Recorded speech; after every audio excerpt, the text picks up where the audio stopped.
a PG-13 version of this shit. No, and you got to invest. You know what I mean? Yeah. You got to invest. It's an epic It's 8 story. books. Yeah. It's 8 books, and it's supposed to come out December 13th on Amazon Prime. 10 episodes. Boom. Dude, I'm stoked. Did you see the other 3 seasons? I saw the first 2. I have to catch up on the third before I start this. You have to see the third because it's a big. There's something big that happens at the end of the third that jumpstarts the whole thing. I mean, did you see the trailer for the Expanse? I haven't seen it yet. Well, there's a lot that goes on with the proto-molecule and what it does and what it's meant to do. Okay. You know, they still have Thomas Jane in it. Oh yeah, He's the best. Dude, he's awesome, man. I love that lady with the squeaky voice. She's been in a lot of shit. I talk like she's the one. I get taken out of it from her. I love her. Yeah. I used to not, but like in this role, it just suits her. Yes, her voice doesn't bother me. It's her accent makes it seem to me, and this is just me being picky, makes her seem like she's not a good actor. Oh, I think she's a good actress. Yeah. I always thought she plays the one typical role though. Yeah. Of Middle Eastern type woman. Yeah, she reminds me of like an aggressive version of the president in Battlestar Galactica. You remember? It was I forget her name. Oh, there's news on that front too, by the way.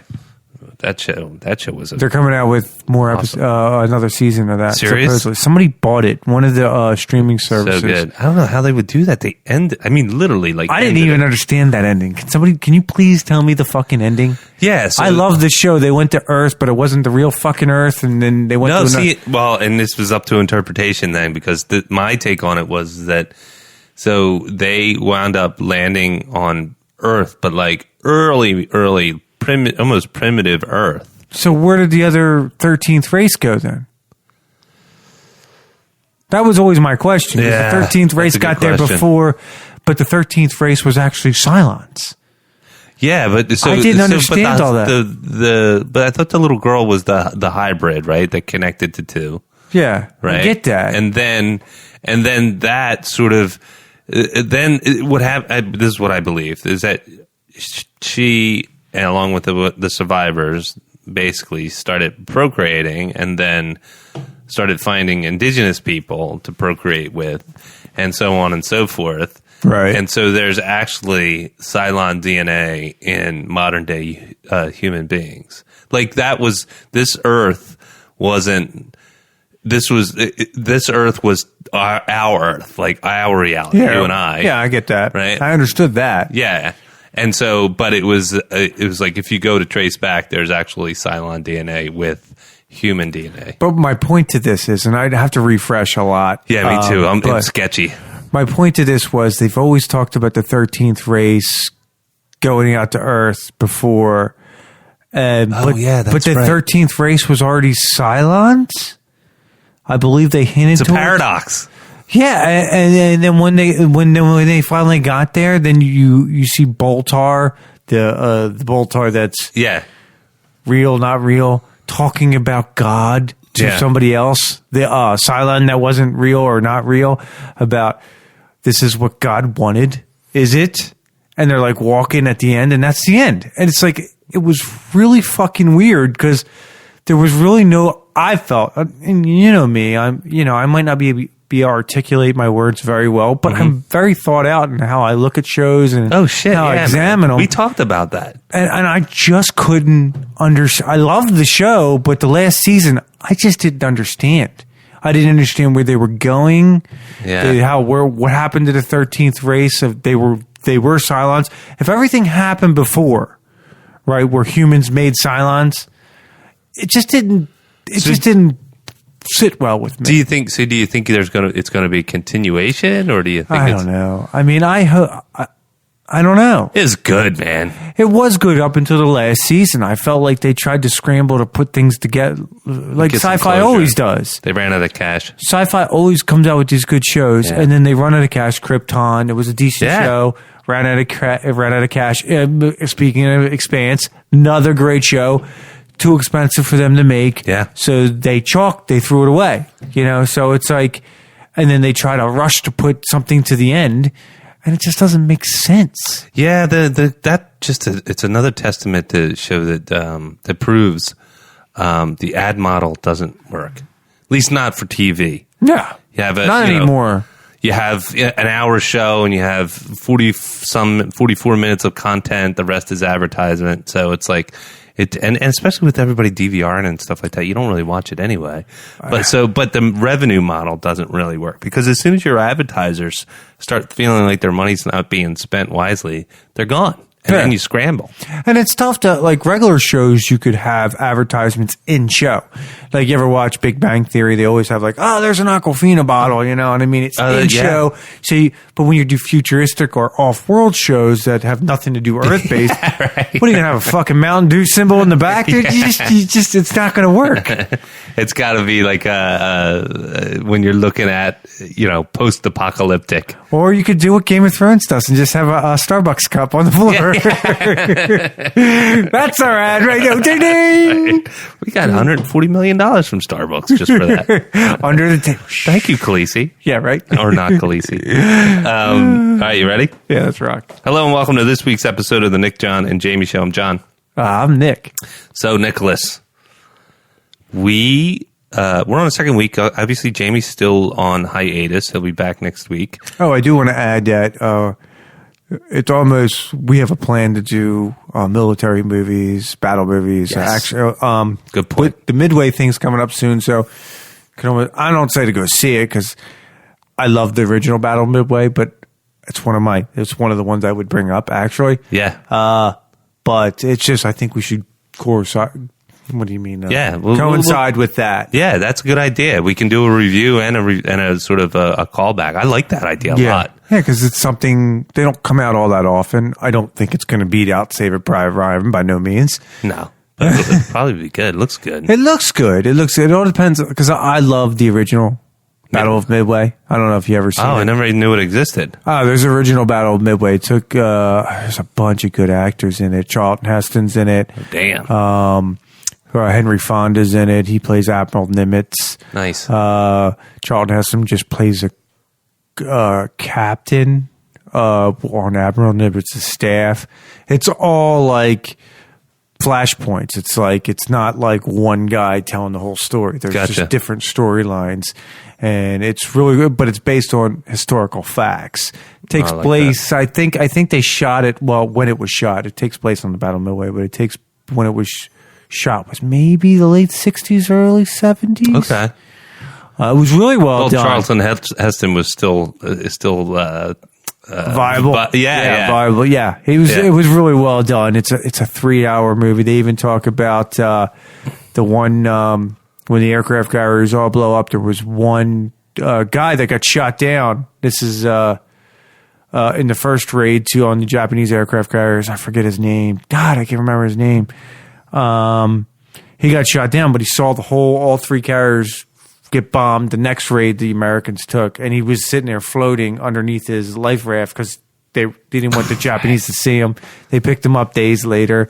It was just really good. It was a long movie, and it was all about like how it's based on historical fact, how Washington didn't want Nimitz to move the carriers to Midway. Yeah. But they left it up to him. Washington recommended Nimitz not to go near with Midway, and Nimitz goes, well, are they telling me to move or not? They're just, and the guys just go, so this is just a recommendation. Yeah. He's like, well, I'm going to Midway. Oh, I think they show something like that in the trailer. Yeah, there's probably to the same extent. And then the only reason why we actually really won that battle was because they broke the Japanese naval code. Oh, no shit. They broke it to a degree where like 50% or 25%, like, because there was AF, and the Japanese kept marking a target AF, and they didn't know if it was Alaska, Hawaii, but then the United States sent out a brief message saying that saying Midway's hot water condenser was down. And it wasn't. They just wanted to see if it was. Yeah. And next thing you know, they got a message saying AF's hot water condensers down to the jet. So then they realized AF was, so they got confirmed. And then it was a whole big thing about making sure they got the right location, who spotted who first, because they got spotted first. The Japanese were going to get. It was really good, dude. That shit, you just said that, and it's like, yeah, you know, in your day to day, that you might be clever at solving particular problems, but there's no jeopardy. There's no stakes. I was going to die because I don't figure this out. Can you imagine that? It's like someone turns to you and say, "Listen, you know, 10,000 people are going to die tomorrow. Figure it out." And you're like, some people curl up in a ball and blow away, and then some people, that's the test of, you know, they test their also metal. you also got to think about the time that they were in, though. It's not like they already didn't prepare their mind for these things. That's true. It wasn't like Pearl Harbor. It's like astronauts. It wasn't just like the day of Pearl Harbor. Now that's jaw-dropping. This was like, all right, Pearl Harbor happened. This was 6 months later or 9 months later or something like that. So people already got they're in a hardened ready status. Ready status in their minds that we got to do this. Yeah. You know what I mean? It's a mentality me and you probably have. I've never felt. No. You know? I mean, you make decisions and then you look back and you're like, there's usually just, how did I avoid getting killed because I made a really stupid decision? My toughest thing along those lines was a fight in 6th grade that I didn't even want to get in. Or like, nothing with that kind of jeopardy. Exactly. I mean, like, there's real stakes. Like, you look at like the rigor that old school astronauts had to go through, right? And all the redundant systems that those engineers had to employ. And they still never. There's always something else that goes wrong. Yeah. You know, like Apollo 13. How great was that movie? Oh man, I want to watch that again. Oh, it's one of the, they were ranking movie stars, and Tom Hanks was on. I think Preston and Steve wasn't. Obviously, they were saying Tom Hanks is one of them, but they were talking about a bunch of them. What's this guy that played Lincoln? I can't stand him. Yeah, I think we talked about that last week. Can't stand that guy. But anyway, they were ranking them. Apollo 13, great movie, unbelievable movie. Just I love anything with space race and all that. That's Ron Howard. Yeah. Him and Spielberg, Tom Hanks, all them, our buddies and all that. You know, they're in the group. Yeah, they're in the club. They get Christmas cards or whatever cards. Nick, John, and Jamie show sends them all out. We might not get the right address, but they're going to them. That's right. Maybe we'll get lucky and they'll be like, "Oh, who is this?" Like, well, listen to this podcast. We'll post it on Instagram. All right, so let's go do the box office real quick. So this for weekend of last weekend.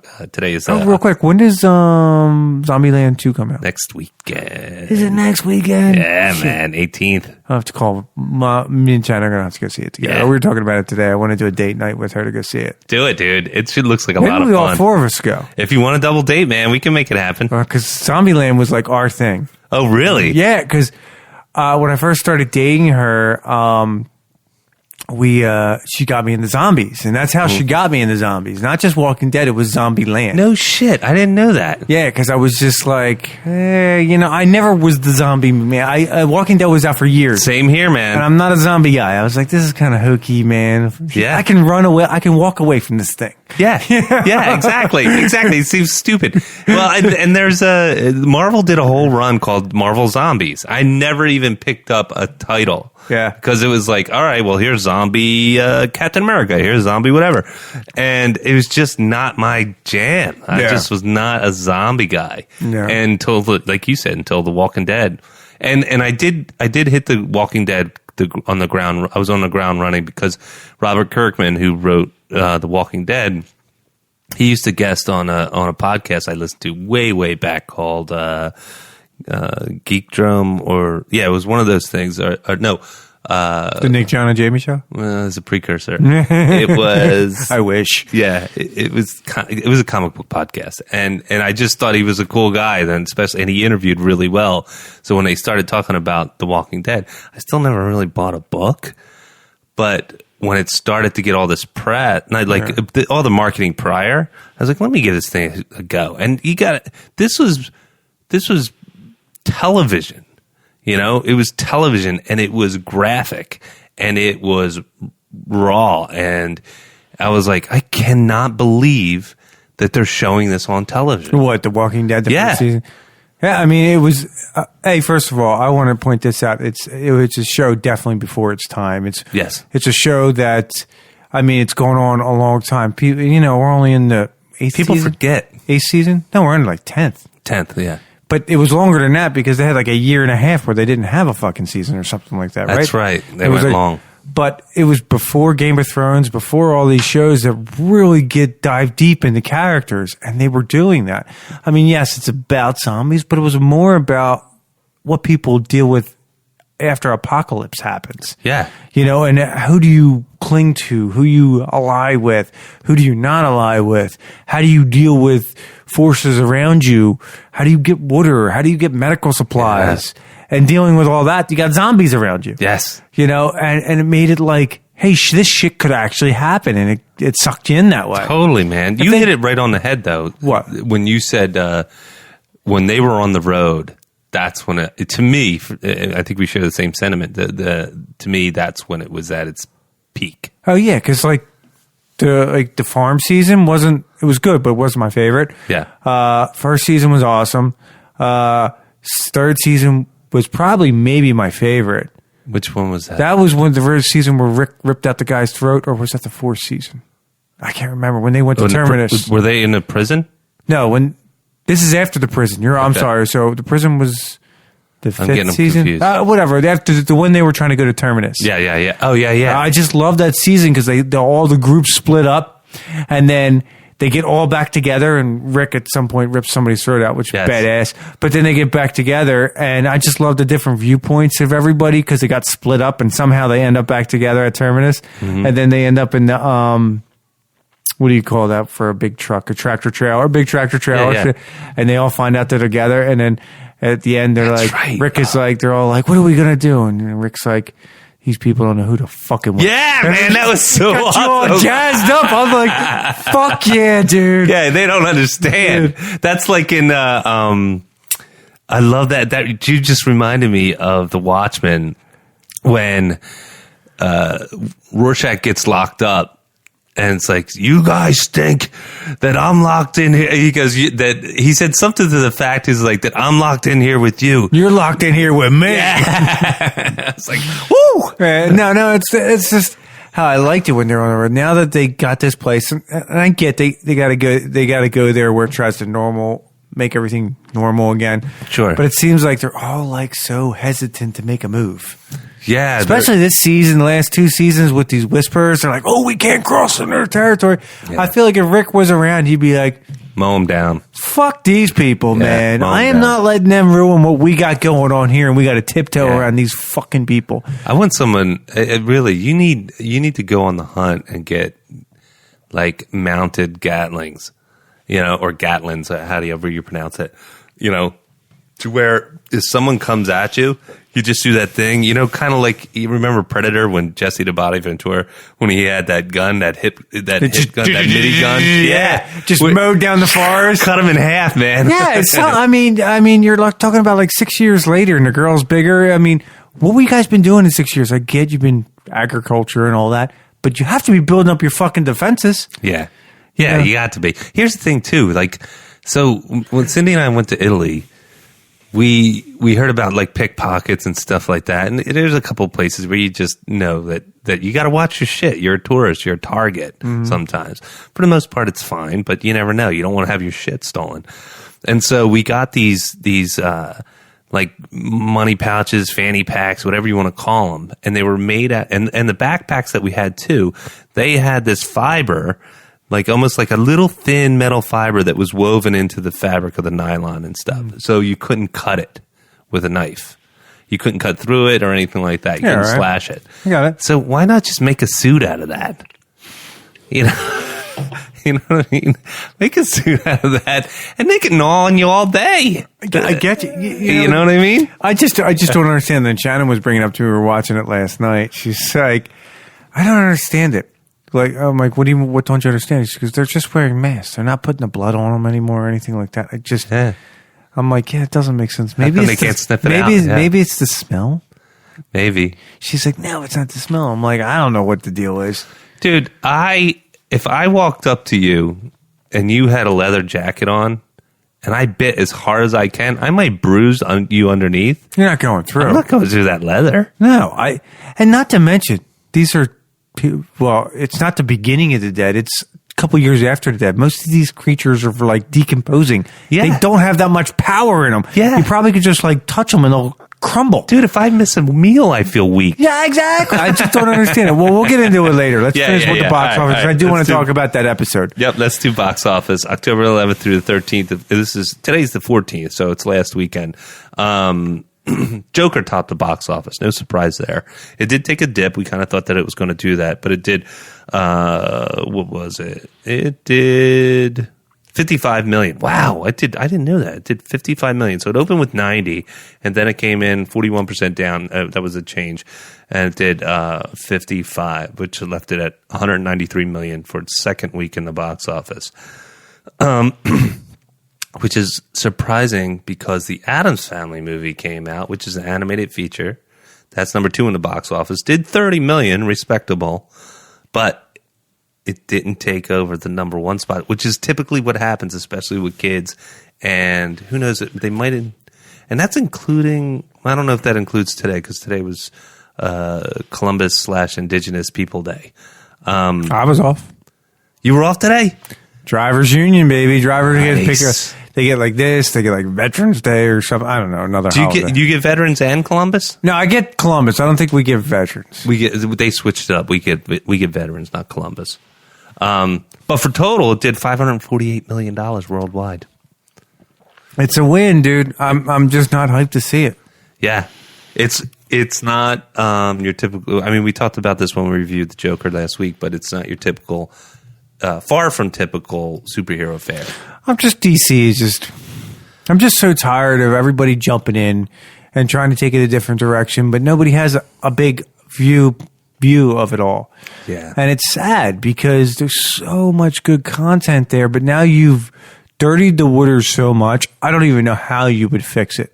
Now you're on your like 10th Batman. Yeah. You're on another Superman because Henry Cavill is stepping out. By the way, his new series, The Watcher, is coming out soon. Oh, The Witcher. Witcher, that's it. The Witcher's coming out soon. It looks good, man. I don't know when. They haven't released the date, but I know it's this year. But anyway, DC is just all over the place. You can make one good fucking movie. It doesn't matter because you're not going to get to where Marvel is because you don't have anything linked. True. Well, yeah, nothing's... The thing is, it was so good that we think that that's the way they should do superhero movies. I'm talking about the run on Marvel. And the box office, the critics' reviews, all that. The hardcore comic book, if you're paying nods to hardcore comic book connectivity, because they're all kind of interwoven, yeah. Yeah. Then it hit all those notes. And why... You don't have to be you don't have to be a DC version of what Marvel did, but just run with a couple of things and have them tie together. That's all you ask is being tied together. Yeah. Not so much. I don't need it to be verbatim off certain comic book series or whatever. The problem with them is they didn't get somebody that was actually a fan. They're just getting people that want to make money. Yeah, well, they're acting like a business, and we tend to forget that it's the movie business, and we don't forget. We just don't. We like our art not cheapened by business, right? Yeah, right. And you know what? Let me take that back a little bit. We're not stupid. Like we can see. Hey, if you're just going to be business, then they're doing a good business model. I have a Star Wars thing I do want to bring up real quick. All right, let me just mention this one thing real quick because we did mention... Because Freddie Prinze Jr. pissed me off this week. Yeah. Did you hear about that? I didn't read it, but I glanced at it. So speaking of Joker, got the Robert Pattinson movie that's coming up. Zoe Kravitz, Lenny Kravitz's daughter, has signed on to play Catwoman for the Batman movie that's coming out in 2021. I saw. Who is she? What has she been in? She's been in a bunch of things. She was in X-Men First Class. She played Storm. Okay. She's all right looking. She's pretty smoking, dude. Yeah. Really? I mean... I didn't really dig her in the Storm, but anyway. She was in Fantastic Beasts, Crimes of Grindelwald. Mm-hmm. I don't remember, but it says that she was in Mad Max Fury Road. She was one of the... Was she in Divergence? She was. She's the black girl, right? Yes. Yeah. She's pretty good looking. Yeah. She's not like smoking, but she's pretty good looking. Yeah. And that's what we do, right? We compare him to all the Hollywood. I'm sorry. If we were single and we were in a bar, we'd be like, oh my God, that's the hottest girl in the bar. Fucking right, dude. You're a movie star. I'm not. This is what you get paid to be. All right, so moving on. You think women don't compare Brad Pitt and Tom Cruise and course. And Charlie Hunnam? Charlie Hunnam now is the new one. My wife just had kids, our kids, because of Charlie Hunnam. Not because of me, because she was thinking of Charlie. Yeah, that's right. She was like, yeah, she maximized the benefit. Yeah, literally. So Addams Family was number 2, like I said, with $30 million in the box office. Number 3, Gemini Man. Yeah, I knew it was going to be a dud. $20 million. It looks interesting, but that should have been a Netflix movie thing. Well, it turns out, and I listened to this other podcast, so I'm gonna steal a little bit of this guy's opinion because I agree with it and I'm self-centered. But this guy, Chris Stuckman, he does his movie review, but he said that the property was floating around in Hollywood with start and stop like 20 times. Right. And that's part of the reason why it sort of limped along and limped out the door. They said that there's parts of the movie where the CG is really, like, especially when it's dark, is real. Now I didn't see it. This is just going by this review that I'm aping off of. And I truly respect this guy's podcast. But he said that there were times when the movie was like unwatchable. Yeah. See, I'm paraphrasing. Don't get me wrong. I'm a Will Smith fan. Me too. And I heard he did fine as the genie, but a lot of his the last couple years of movie choices have been shit. Now, Bright, I liked. I did like. I did. It was not, pardon the pun, but it was a very bright spot. Yeah. In his career in the last 5 years. Agreed. Outside Bright, what has he really done in the last 5 years? I mean, any good? I can't think of anything. And he was 5 years ago. He was like the fucking man. Maybe a little longer. I think you're being generous. I think it was longer ago. Yeah, man, it was longer than that. He was like the man, dude. It was like he was a triple threat. He was comedic actor, serious actor, and a singer. Yeah. That's exactly right. And I think that he's just trying to hook something else that is going to bring him back into the forefront. Yeah, but God, man, just I don't know. Maybe he's not getting. I guess he's not getting offered the roles he once did. Yeah, I think he could get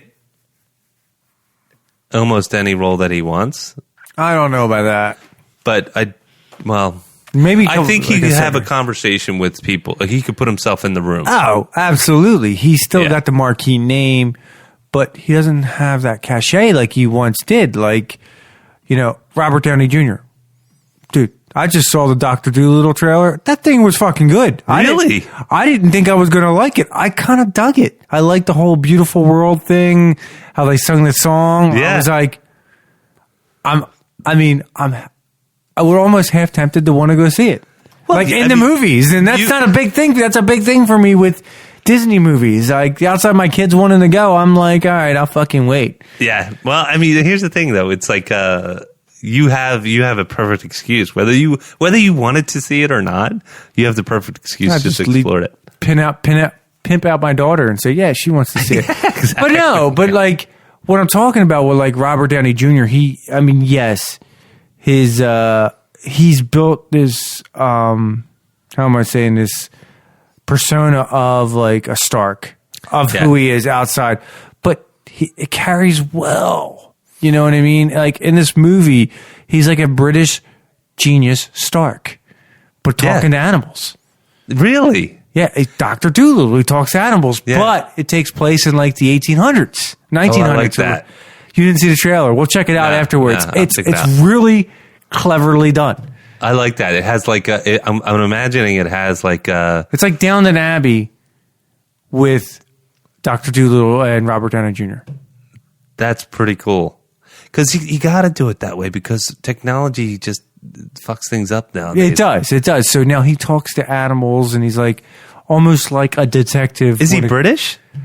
Yeah, he's British in it. No shit. I'm pretty sure he's British. And the whole thing starts out with, it's a beautiful world, skies are blue. Yeah, all skies that. are blue. Yeah. And it shows all that, and it just shows him talking, like sticking his head in the water, talking to a fish.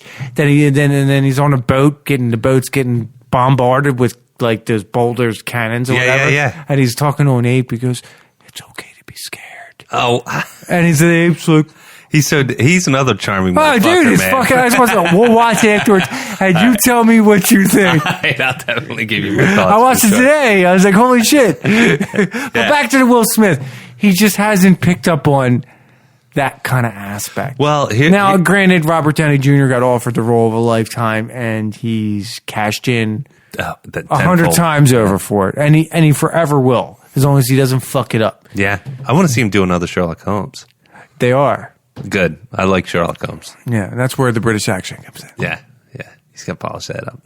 I mean, it's awesome. I loved it. I loved the first two movies. Me too. I thought they could have done a little bit more with the second one with Moriarty, because that was supposed to be his. I thought Moriarty should have been a bigger name character, like the guy from Chernobyl. That was him. Was it him? Yeah. No, it wasn't. Yeah. Fuck, I'm stupid. Call me out of my shit, John. No, it wasn't. Hey, I don't get the fact checking. No. That wasn't him, was it? Let's just. I mean, we can keep talking, but I keep can do Googly Morty. I can do the Googly Morty. Googly Morty. Googly Moogly. Googly Moogly. Moriarty. Oh, by the way, our number one fan still listens to us all the time. Tickner. I talked to him the other day. He's like, He's got to get back on. on. I'm only 3 episodes behind, man. I'm like, shit. You're still listening? Got to get that guy back on. I know, right? If he can swing it. Him a solo. We do need a replacement for Jamie when he's not here, so you know. Oh, that's right. They have the same kind of personality. Yeah. I'm just wondering. So that was the second one? Yeah. There's only been 2. Actually, there's been 3. Oh, no, 2. I'm sorry. I saw the series. So on the second one, just to double down on our fact check, because I don't think that was the guy that played Moriarty. Yeah, Jared Harris, Professor Moriarty. I don't know his name. Is it Jared? What is Jared Harris his fucking name? That's his name. I want to see it, dude. Turn this shit around. You could be fact checking me and fucking me up because you just want to get one on me. Wait, I could be wrong, man, but I'm almost positive. Yeah, he's in the HBO miniseries Chernobyl, for which he was nominated for the 2019 Primetime Emmy Award for Outstanding Lead Actor. And he didn't win it? Series. No, he didn't win it. Yeah, he was nominated. Bullshit. That was awesome. He should have won it. Yeah, that was phenomenal. Yeah.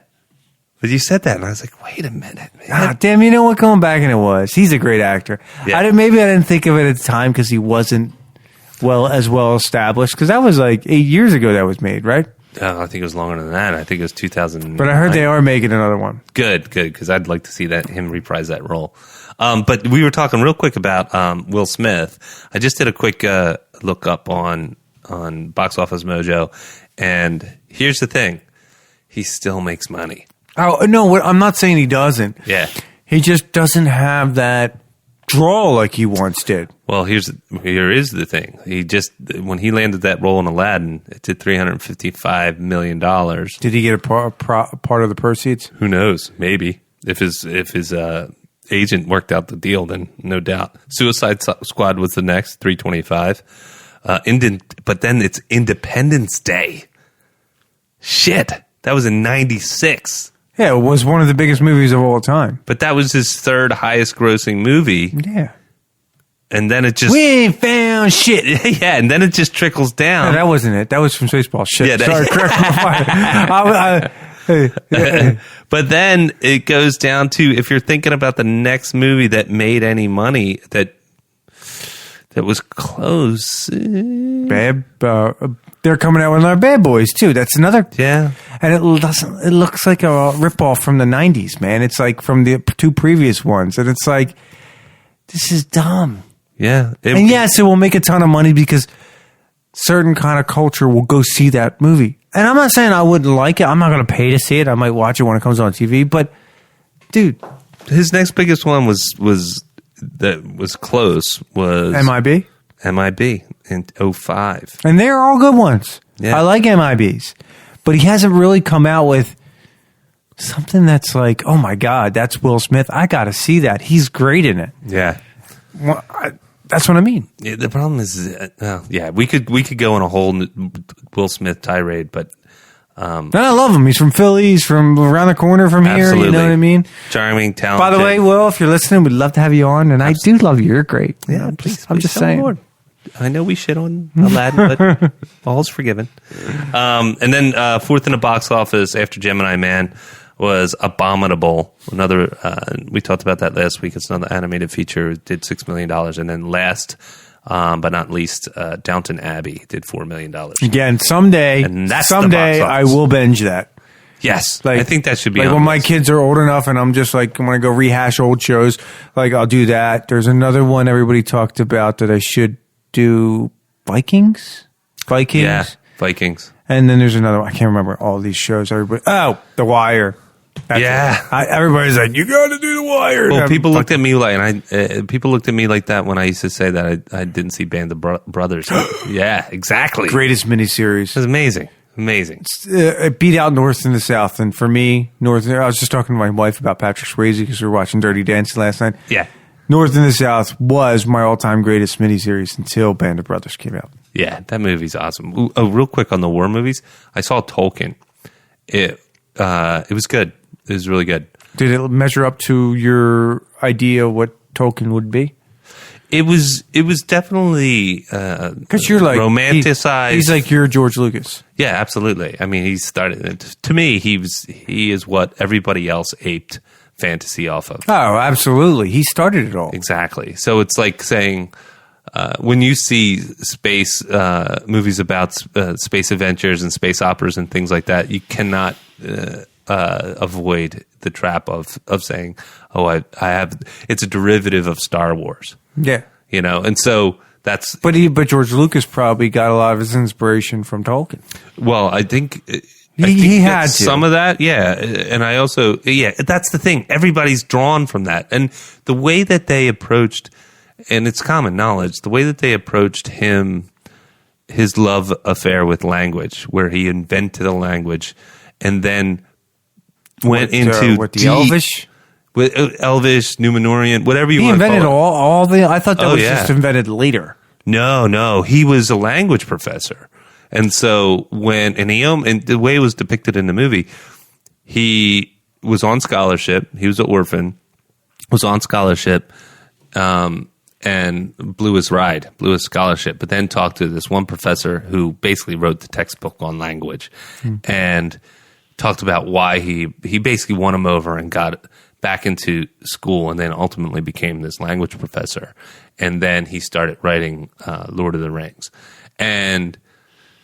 But you see, I thought it was really artfully done the way they intertwined World War I, his experience in World War I. Which probably really affected him. Hell yeah. And that's why he wrote a world about elves and dwarves and an ultimate evil. Yeah. Well, and they talk and they do these like he has a fever while he's in the trenches, and he has like some trench disease or something like that, and people are coming at him with flamethrowers. Flamethrower translates to dragon, right? And so there's just they really capture the gruesome brutality of war and how one time he is just taking a minute to rest, and it's so reminiscent of Frodo and Sam when they're on, going through Mordor and everything. I thought it was really, really well done. The main character in that, the guy? Yeah. I think he is Jennifer Lawrence's boyfriend. Oh, really? Yeah, First Class. He was in First Class. I think that's how they met. Yeah, Don't quote. That's not a fact check because I'm not 100% Timothy sure. Holt or Tom Holt. I believe they see each other. But anyway, but good, worth a watch. But that makes sense though because of you draw from your own experiences. Yeah, and the reason I even bring it up because we touched on the whole war aspect, and war is when people go and they depict war, and we'll talk about this when we actually do the podcast, but it's brutal, man. Maybe we should have a guest on that's been there and wouldn't mind talking about it. That served? That's a good idea. I don't know if Jerry has. No, I don't think Jerry has, but I knew some people taught some people that serve that can. But they're willing to talk about it because it's some people like Shannon's brother, sir, he doesn't talk about it. He was in Iraq. I don't want to be disrespectful, and I don't want to. I don't either. I don't want to make anybody uncomfortable, but I got to figure out if I know anybody. So that's interesting. We'll talk about more about that later. Yeah. So it could be part of. We were thinking about segments for Hometown Heroes too, so that could be a jumping off point. Anyway, less about how we produce the show and more about the show. What have you been watching? So that's tough, man. I just watched El Camino. Yes, which was good. And as I explained to you earlier, I think it was kind of like 4 years late, maybe 3 if you stretch it. Yeah. Because it's just a Pinkman filler, kind of like give you an idea what he went through and where he ended up, kind of thing. It wasn't like 5 years later. It was like maybe, I guess it was a week after Walter White died, right? Everything was still fresh in the news. You hear the radio, you hear television broadcasts. And I don't really remember when Pinkman got taken by those guys chose to get taken because they were going to kill the kid. Yeah. I'd have to cook for those. I'd have to refresh myself. They fucking tortured the shit out of him. Like, not even tortured, they demeaned him. Yeah. They made him an animal. They made him an animal. Just all because they said, if you escape, we're going to fucking kill this kid. Yep. And he knew they would because they're fucking horrible people. Especially they're blonde or whatever you thought, redhead.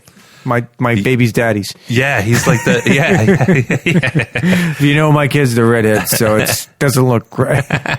They're not. They're sweet little boys. No, but the guy just seems like, to your point upstairs, it was just like he's fucked up. Not fucked up like crazy fucked up. Yes, he's crazy, but he's so calm and like he'll kill somebody and just like turn around and say, "So what do you want to eat?" He's like a murderous Forrest Gump. Yes, it's just odd. Yeah. So the show opens up with Jesse Pinkman on the run, and then he meets up with Skinny Pete and Badger.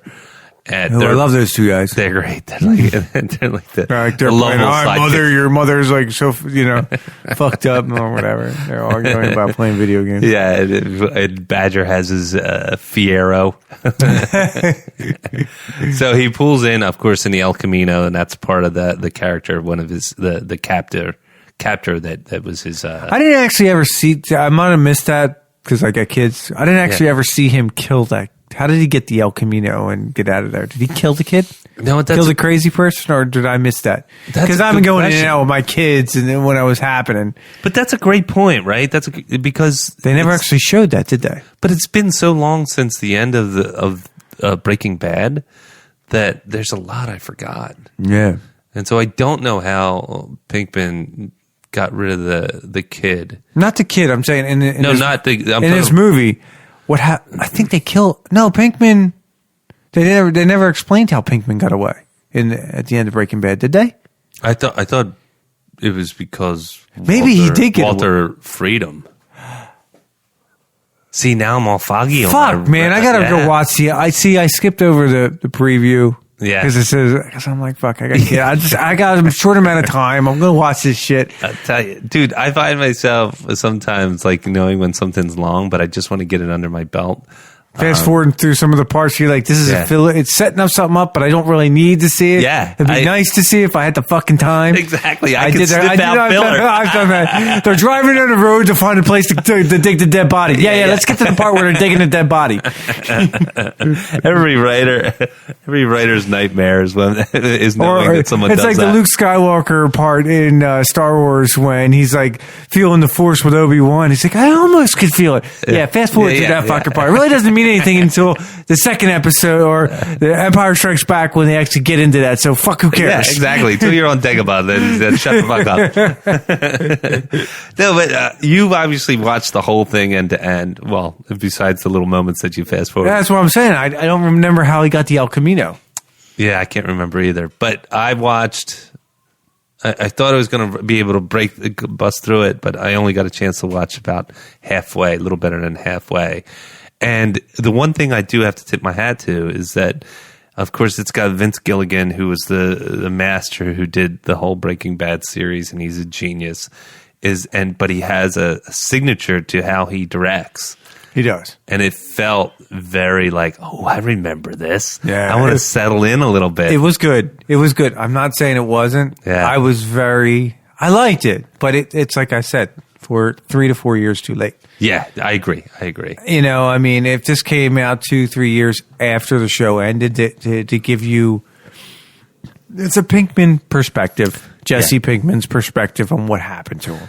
Yes. And where he went from there. Yeah. It was good. It was good. Yeah. Now, if it came out 4 years ago, it could have been great. Yeah, and I think the big thing is that they were a magical combination. But obviously Walter White, the character, Bryan Cranston's character, was the jet fuel for that show. And so it was that was the juice that wasn't there for me. Everything else was really, really great. Jesse Pinkman, I mean, finish it. Okay.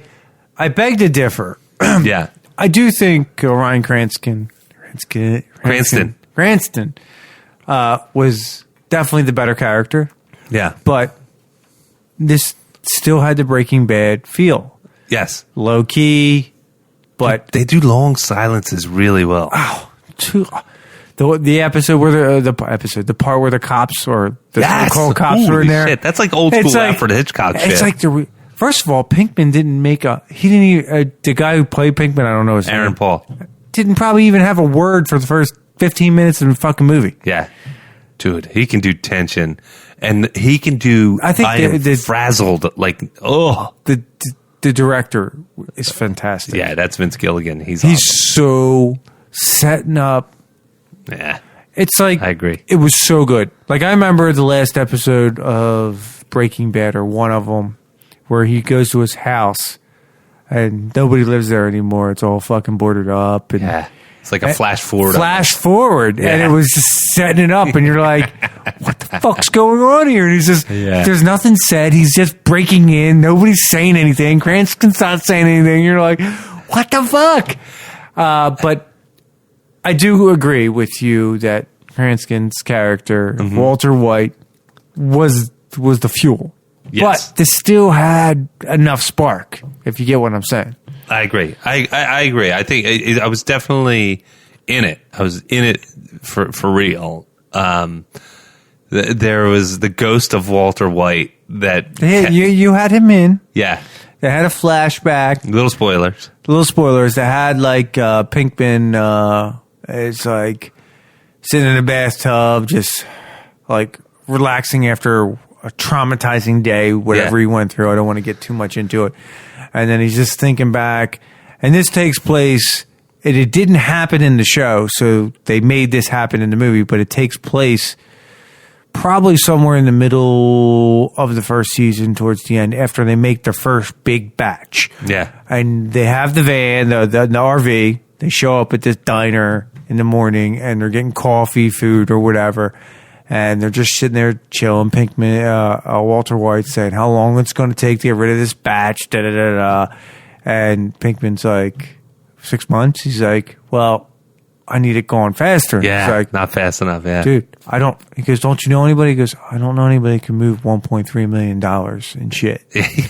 I love how he doesn't put up with that idea of his, even though he was his teacher and he's his senior. Yeah. Like, he doesn't respect him at all. He's like, you're a fucking moron, dude. I'm from the fucking streets, dude. And then they're like chatting back and forth. He goes, it's funny. He's like, well, Walter White's like, you should do something with your life. You could probably get your GED. And he goes, dude, I graduated.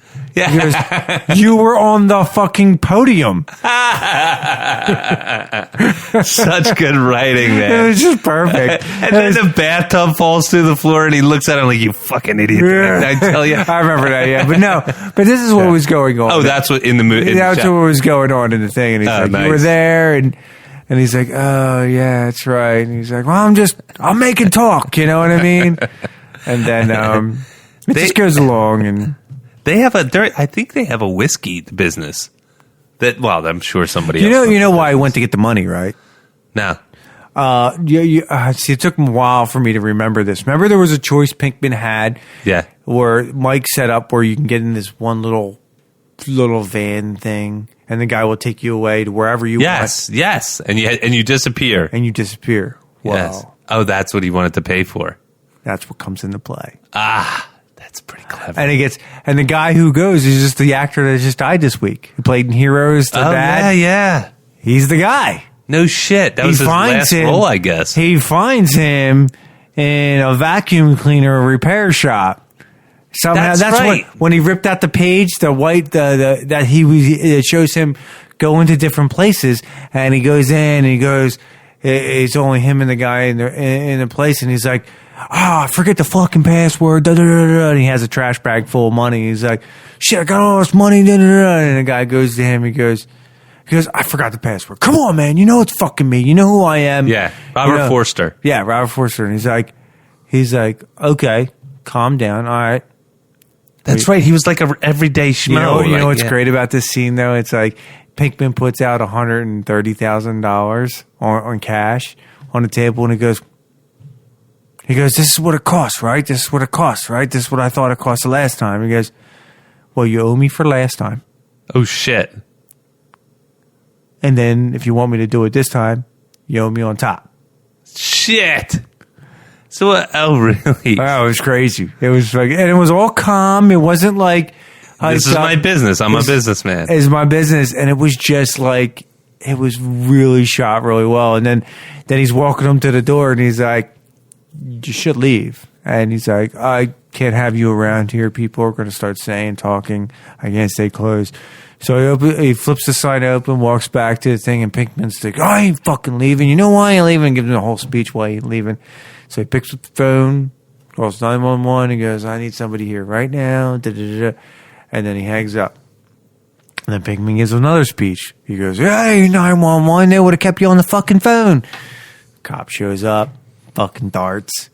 But there's more to it. I don't want to get into it. I know you got to see the end. I want to see the rest. Now you got me interested. But it's good. It's good. There's a lot of good little parts, and it's set up like a Breaking Bad show. I just wanted more, because I missed the show. Yeah. Almost. Do you watch Better Call Saul? I watched like one episode, and I'm like, didn't hook me. Yeah, I never really cared for that character. I didn't know until Aaron. He dies, though. Yeah, Saul? I think so, because they mentioned him. Dude, you gotta say spoilers. Jesus Christ. I guess he did. I don't know. They mentioned him. Backpedal. They mentioned him because in that episode where he's the same part where he's talking about to the one guy, he goes, oh, yeah, because he didn't go to Saul. Saul was the guy who could arrange everything. He didn't go. Well, he's talking to the guy, the vacuum cleaner guy, and he's like, well, and this is how he knows he was at the right place. He goes, well, it didn't end well for your partner, and it didn't end well for your lawyer either. No shit. So I'm just assuming Saul either went to prison or died. Yeah. He probably got killed. Yeah. But there was a lot of good deaths, man. It's like it just seems like these two people that we could go a whole Breaking Bad episode, and probably we should one day.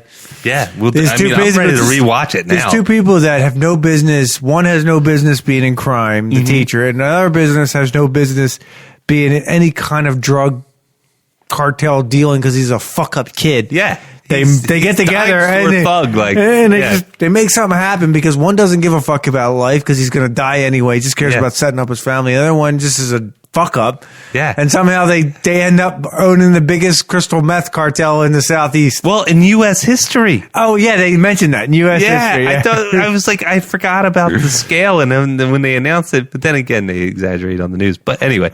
It was good. It makes me, like I said. If you're a Breaking Bad fan, you got to watch it. Yeah. It doesn't blow your mind. It's not going to blow your mind like the last season or episode 6 is my all-time favorite when he blows up that fucking... Yes. Tuco. Got me into Breaking Bad. I was like, boing, I got to go. I'm in, binge. Dude, it's such a genius premise. Yeah. So, definitely worth a watch is what you're saying. Oh, yeah. I'm not watching any new shows, though, man. There's nothing that's really catching my eye in show-wise. Yeah. What about you? I was just watching that new Stephen King thing. It was The Tall Pines.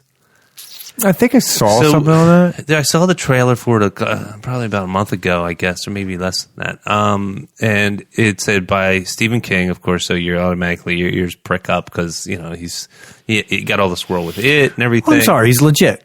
At the end of the day, as Jamie would say, he's fucking legit. Yes, exactly. And he is. And it's like when you're watching something from Stephen King, it's not gonna suck. Yes. At the very least, it would be like, all right, I didn't waste my time, Yes, exactly. So I watched this thing, and it really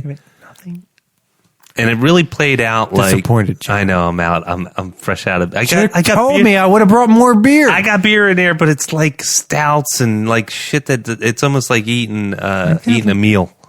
But Joe Hill is his son who partnered with him in writing this movie, and it's a Netflix movie. I thought he partnered with the other one too.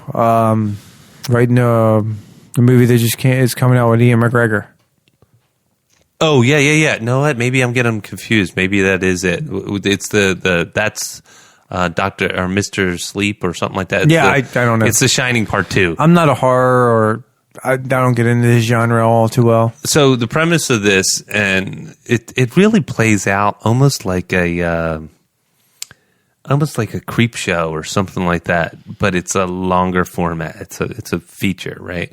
And the premise is that this couple is driving from, I think, the East Coast to San Diego, and it's a brother and sister, and the sister's pregnant, and they pull over on the roadside, and as they pull over, because his sister has to throw up because she's got like a somebody stops. Nobody stops. They just stop, and then when they stop, they're surrounded by like 8-foot tall grass fields. Can I tell you something? Yes. How many movies I've watched? Nothing ever ended well with you driving cross country or cross state and stopping in the middle of fucking rural America. Ever. Nothing ever. That's why I like the Geico commercial. Fuck that, dude. I'll take a train. I'll take a plane. I am not driving cross country. Dude, that's why I like the Geico commercial when they have all the teenagers and they're like they're in obviously a horror movie setting, and he's like, Why don't we hide behind all those chainsaws? Oh, yeah. And he's like, I don't know what movie me and Shannon watched. It was about a year ago. We watched a movie where this guy was driving in Texas at night with his wife, beautiful wife, and his teenage daughter who was pretty. Dumb. And these 3 dudes, drunk, fucking pulled him over, raped his wife, raped his daughter. Jesus. Fucked him up, and gave him the opportunity in front of his wife and kids to save him. Not really, but, to shame him. Yeah. Somehow he got left dead. He gets out. It was just fucking horrible. You know what I mean? It was just, the whole thing was horrible. You're right, dude. Nothing good comes from cross country, middle of nowhere, and at nighttime especially. Yeah. I was like, we watched this whole fucking thing, and I'm like, really? I'm like, hey, first of all, I'm never going to Texas ever. Dude, Texas is a big ass state. Damn man. right. There's nothing out there, man. There's nothing. A lot of nothing. Nothing but fucking coyotes and rattlesnakes. And first of all, if you were to drive cross country, don't drive in the middle of the fucking night. Why? There's nobody there. Go to a hotel and go to sleep. Dude, this is like mid 90s. I drove home from, I was working on the west side of Pittsburgh, and I was doing store sets for home improvement stores. So I was traveling from store to store. On the west side of Pittsburgh, I come down, I dip into Ohio, I do a bunch of stores there, and then I'm like, it's Thursday. If I go long, knock this shit out, I'm out on Thursday. I'll sleep in a little bit on Friday, and I got a head start on my weekend. So do my whole day. It's like I wound up cranking, so I'm leaving at like, I don't know, 6 o'clock, something like that. And I'm cruising across the top of West Virginia. It's like bordering Pennsylvania, right? And nothing dramatic happened. I didn't get assaulted or anything like that. But the solitude, this is pre-cell phone, man. the solitude. I'm driving this. Even cell phones now, they don't have any fucking range out there. That's true. No towers, right? And I'm driving, dude. I got a Subaru. Was it like a little shitty Subaru? And it's got 110,000 miles. You have like on a it. little can of pepper spray on you, Dude. I didn't have shit. All I had was a couple tools in the back of my truck. I got a wrench. Don't come near me. It's a Phillips head. I'll screw the shit out. Nah, that sounded bad. But I'm driving, and it's 75 mile speed limit. It's foggy as shit. It's like the makings of a good horror movie. Exactly. Again, what the fuck are you doing? I was stupid, man. I was like, I deserve to be killed. Might as well smoke a blunt and get high and get all paranoid, dipshit. Dude, it was like the longest ride ever. Dude. There was something that hit against my windshield. No, are you serious? Yeah, cars are flying. There's not enough truckers on the road. They're flying by me at 80, 90 miles an hour. And they're probably drunk. Let's be real. Or high on meth. Especially in the 90s, they ain't fucking around. Yeah, nowadays, probably not, but 90s. Large Marge. Yeah. And then the last thing that happened, again, nothing happened to me, but the last thing that was kind of dramatic was I started to fall asleep. So I'm about 3 hours out, or maybe 2 hours out. And I'm like, I'm gonna crash. So I pull off the interstate. I pull in this little podunk town. I pull into a Burger King. I face the street. There's only a sidewalk and some grass between me and the street.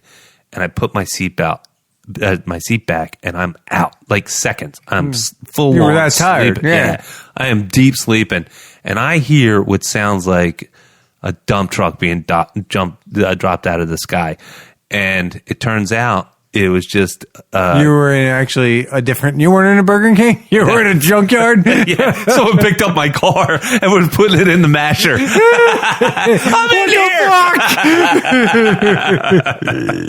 here. Sorry, buddy. But what happened was there was this kids in a Jeep and this bread truck. I guess he was making his morning run.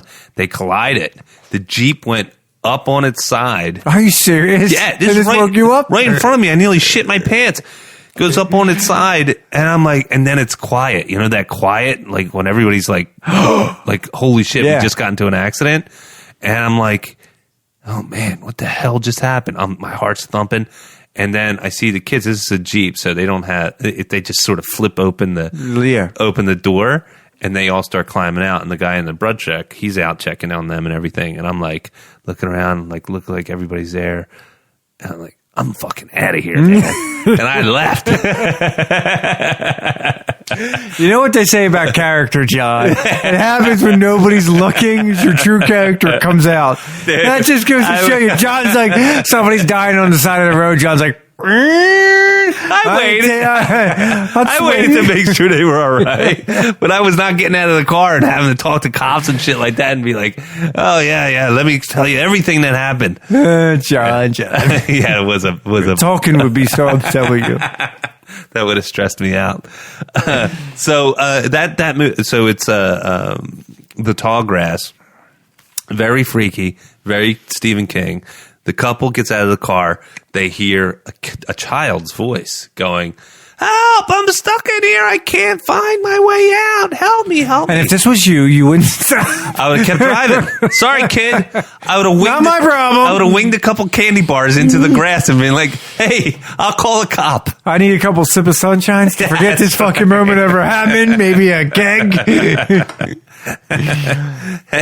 Hey, this is a learning opportunity, kid.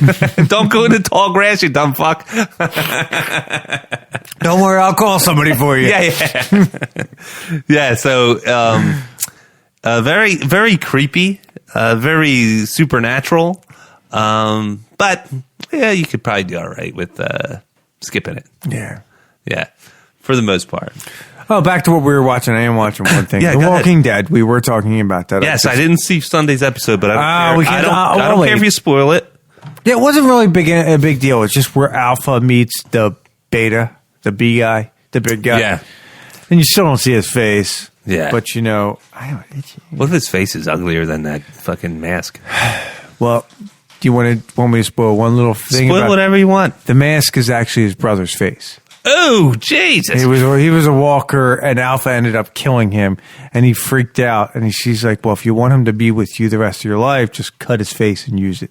And that's how they started using faces. Yikes. It's just, I'm not a fan of the Alpha thing, the whispers. It just doesn't really do it for me this season. It doesn't make sense. You know what I want? And this is just me being me. I want Rick to come back and be like, fuck you, Alpha. Fucking blow him the fuck away, dude. Yeah. Stick a grenade in her mouth. I'm dying to see his movie. They're already having a third offshoot go. And I said this last week. He's coming back. Yeah, I think they're done now, in my mind. And we've been talking about this for the past 2 seasons. I don't think they are. I think they think they're not done. Yes, I think they're going to squeeze out every juice, and they're going to end on a low and not a high. Well, you know what's going to happen is it's going to start going really down. They're going to have Rick come back and we'll get a jump. Mm-hmm. Not unless they can really have good writing after that. It's going to be tough. Yeah, I was going to say take a page from Breaking Bad, but they just made El Camino, so which wasn't bad though. It wasn't bad as long as they don't try to go more with it. You gave us the Pinkman. Well, they did Better Call Saul too. I don't think any of it was necessary. Is what I'm saying. No, it's not. It's not. Yeah. But they wanted a money grab. Somebody probably Netflix came to them and said, "Dude, what does $50 million sound?" Wise, and and then what's his face? The guy who plays Jesse Pinkman. We talked about this earlier about not cashing in. Yeah, he didn't cash in. Or he made some race car movie that sucked. Yeah, I didn't watch it, and then I don't. I think he tried a show. Didn't he have? I can't remember if he had a show. He's not a bad actor. He was really good. He's an awesome actor. It's just. But then again, you got to pick the right project, and you got to pick the right director who you're going to be working with. Oh, I know what I wanted to tell you about that, about El Camino, is he was promoting the show, and he went on Jesse Pinkman, and he did a recap. I saw that. Aaron Paul. I saw that. But it reminded me that Kristen Ritter, Jessica Jones was in Breaking Bad. I forgot. They show her. Oh, they do? At the very end. They show him driving, and he has like a flashback. Yeah. I forgot about she was in it too. Yeah. Before. Pre-Jessica Jones. So, you know what? I just wanted to tell you. We have dead air, dude. Come on. I know. It's Can I tell you what I want to tell you? Yeah, go ahead. About Freddie Prinze Jr. being a fucking D-bag? Yeah, the Star Wars news. Just because he was the voice of one of the characters on the Rebels. He's like, I didn't read the article, but apparently he was bashing Star Wars fans. He goes, it's for kids, so why are people getting so Fuck you, dude. It's not for kids anymore. No. Yes, 40 years ago it was for fucking kids. This has grown. Why do you think Disney paid $4 billion for it? Do you think they paid $4 billion for it for kids? Yes. No, dude. No, I mean, yes, I agree with you. It's just the stupidest. He went on a rant, supposedly. I didn't read it because I didn't want to give it justice. It's kind of like Donald Trump doing his fucking parades. Yeah. I didn't want to give it justice, but it's like, I just want to slip my viewpoint in there, but it's not just for kids. It's actually more for adults. It says the 40-something that plays that's in Scooby-Doo movies. And he plays cartoon characters now. I mean, dude, shut up, dude. This is not just for kids. This is for us. We grew up loving it. Every nerd everywhere, every guy that once dreamed upon going to outer space, wanted to hold a lightsaber when you were little. It's the coolest weapon. It still is the coolest weapon. Yeah.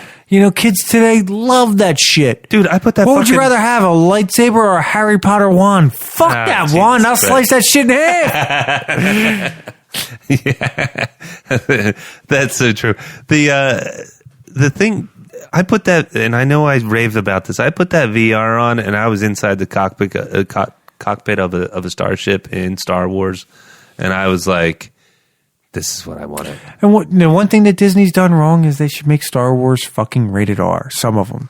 They can do it. I mean, let's be serious. If you ever want to make a Vader movie, make a hardcore Vader movie, in his primal rage, when he was hardcore Vader, he was fucking evil as shit. Dude. He killed millions of people. Killed children. Yes. Yeah. He was evil. Yeah, that's the evil. that's what I mean. They blew up fucking planets, man. Yeah. You're killing everybody. I mean, you don't have to be gory or graphic or anything like that. You can... It can be tasteful. Yes, and you can definitely not go gory. That would be a mistake. Don't be gratuitous, I guess. Exactly. You could say. Perfect word. Yeah, like if you looked at Wolverine or Logan, and you look at the way they even Joker. I don't mean to cut you off. No, actually, if one thing, Freddie Prinze Jr. should go the other way. He got it all wrong. Yeah, it's totally for the adults. Yeah, it totally is. Star Wars is for, I think that's what Disney got wrong when they went in with this, first of all. They tried to think it was going to be for kids. And it's never been about kids. If you watch any show about like people being excited about Star Wars, Fat Man on Batman, Big Bang Theory. Yeah. I mean, they make comments about when I was younger. You don't see little kids jumping up and down for fucking Star Wars movies. Yeah, dude. It's like we have this Arrested Development as adult males, and even women too. It's I'm not, And the prequels. Look at the prequels. The kids that watch the prequels, they're fucking teenagers and 20 years old now. Come on. It's 40-year-old property. Exactly. Why are you trying to grab fucking little kids? Little kids will grab it when I fucking take them when they're old enough to watch it. Yeah. Have Star Wars, have Rebels. Have the cartoons and all that. They'll dig it. And you can look at the diversity in the Marvel properties, right? You have a Logan. You have a Deadpool. You have a Endgame. And you also have, Guardians of the Galaxy, right? They're all subscribing to different age groups varying from, you can take a 10-year-old, a 9-year-old, an 8-year-old to Guardians, and it's going to be the best ride that they've been on in a long time. But then I wouldn't take that 9 or 10-year-old to go see Logan. No, or Deadpool. No. But I'd take a 16-year-old to see it, a 15-year-old. Shit, I took my 14-year-old to go see Deadpool. And their tastes are more sophisticated than you think. Right? And it's like, that's why when I got into comic books way, way back when, and I picked up that I'll call it literature. Fuck it. That literature. It is literature. Fuck. Yeah. Believe me, I'm in on it, man. And I was like, they're not treating me like a child. This is engaging. And it wasn't like I picked up a Playboy and I thought I was getting away with it. And it was the thrill that made me excited about the subject matter. It was the storytelling, and it was more sophisticated than any of that children's shit that I was reading, and my brain could handle it. Yeah, you don't need to make it, like you said, gratuitous. You don't need a lot of bad words. No. I mean, every once in a while they'll drop a shit or something in a Marvel movie, which is fine. There's a lot of action, but you're not trying to fool anyone where it's kids. And that's where they went. Now that Freddie Prinze Jr. said this, and I fucking hate him, but you can obviously see that that's where Disney's vision was. Yeah, I think Freddie Prinze Jr. was just grabbing some headlines. But you could see that the first two movies, The Force Awakens and the last one, were for the kids. Why do you think they have Captain Plasma?